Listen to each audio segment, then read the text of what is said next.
Good morning students. Today we will going to start new chapter 7 fractions. Students, आज हम maths में new chapter 7 fractions को समझेंगे। Fractions को डिस्कस करने से पहले कुछ क्वेश्चंस हैं जिनके आपको आंसर देने हैं। सपोज़ कि मैंने आपको 10 चॉकलेट्स दी है और आपको मुझे जो रिटर्न करनी है 2 चॉकलेट्स करनी है, तो आपके पास कितनी चॉकलेट बची? ऑब्वियसली 8। अब उस 10 चॉकलेट में से आपने मुझे 5 रिटर्न कर दी है। अब आपके पास कितनी बची? 5। तो आपने ये क्वेश्चंस इजीली सॉल्व कर दिए। ठीक है। थर्ड क्वेश्चन, मैंने आपको एक पिज़्ज़ा दिया और आपने उसमें से एक पार्ट मुझे दिया, तो आपके पास कितना पिज़्ज़ा बचा है ये आपको बताना है। थोड़ा हार्ड है। तो एक पूरे पिज़्ज़े में से आपने मुझे कितना पार्ट दिया वो निकालना ही क्या कहलाता है? फ्रैक्शन कहलाता है। सपोज़ ये एक पिज़्ज़ा है और आपने इसके 4 पार्ट किए हैं और मुझे दिया है 1 पार्ट। ठीक है, ये पार्ट आपने मुझे दिया है, तो आपने मुझे इस पूरे पिज़्ज़े का कितना पार्ट दिया है?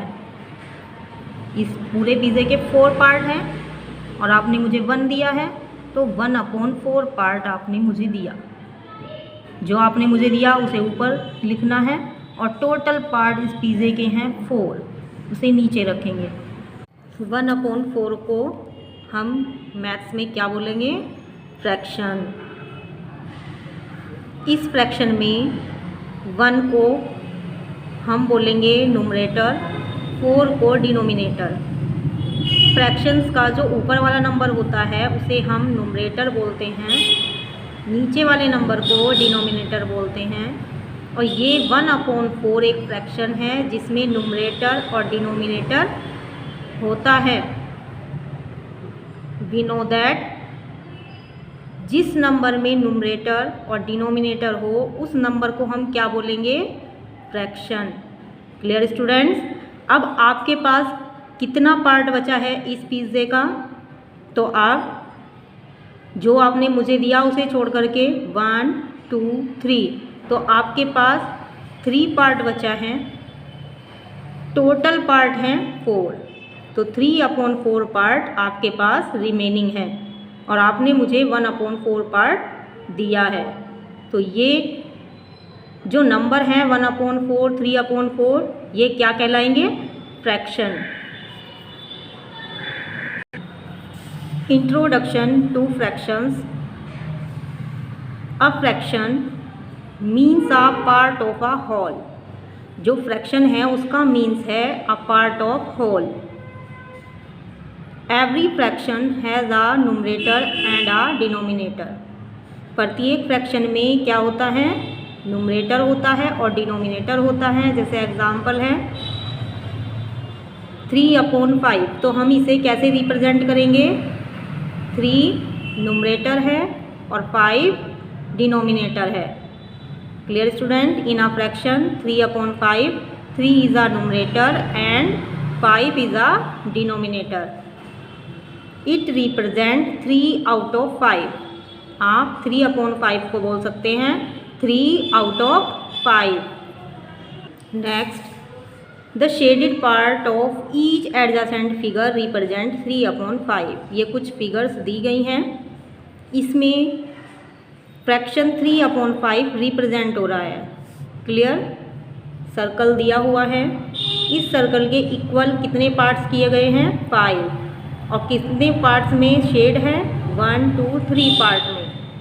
Clear student? तो टोटल पार्ट 5, तो टोटल पार्ट को आप नीचे लिखते हैं और शेडेड पोर्शन को आप ऊपर लिखेंगे।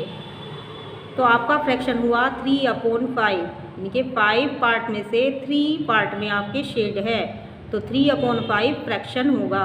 ऐसे ही सेकंड फिगर, इस फिगर के भी 5 पार्ट हैं, 1 2 3 4 5। तो टोटल पार्ट को आप नीचे लिखेंगे डिनोमिनेटर में। शेडेड पोर्शन 1 2 3 पार्ट हैं, तो इसे आप न्यूमरेटर में लिखेंगे, तो ये भी फ्रैक्शन होगा 3/5। Clear student? Next, the ratio of number of green and red balls. अब आपको रेशो बताना है। ग्रीन कलर की कितनी बॉल्स हैं यहाँ पर? 3। रेड कलर में 5 बॉल्स हैं। तो अब ग्रीन कलर की बॉल और रेड कलर की बॉल में आपको फ्रैक्शन भी बताना है और रेशो भी बताना है, दोनों चीज़ बतानी है। तो ग्रीन एंड रेड में पूछ रहे हैं, तो पहले ग्रीन लिखा हुआ है तो आप ग्रीन का नंबर लिखेंगे 3। ये जो पॉइंट आपको हाईलाइट हो रहा है सिंबल, इसे हम कहते हैं रेशो। रेड बॉल है बाद में, तो रेड बॉल है 5, तो आप 5 लिख देंगे, तो 3/5। रेशो में हम इस तरीके से रिप्रेजेंट करेंगे और फ्रैक्शन में इसे हम लिखेंगे 3/5। रेड और ग्रीन के बीच में हमें फ्रैक्शन बताना है, तो पहले ग्रीन लिखा हुआ है, बाद में रेड है, तो ग्रीन ऊपर आएगा, रेड नीचे आएगा। तो ग्रीन कलर की बॉल 3, रेड कलर की 5, तो फ्रैक्शन बनेगा हमारा 3/5। और रेशो में हम इसे लिख सकते हैं 3/5। Clear student?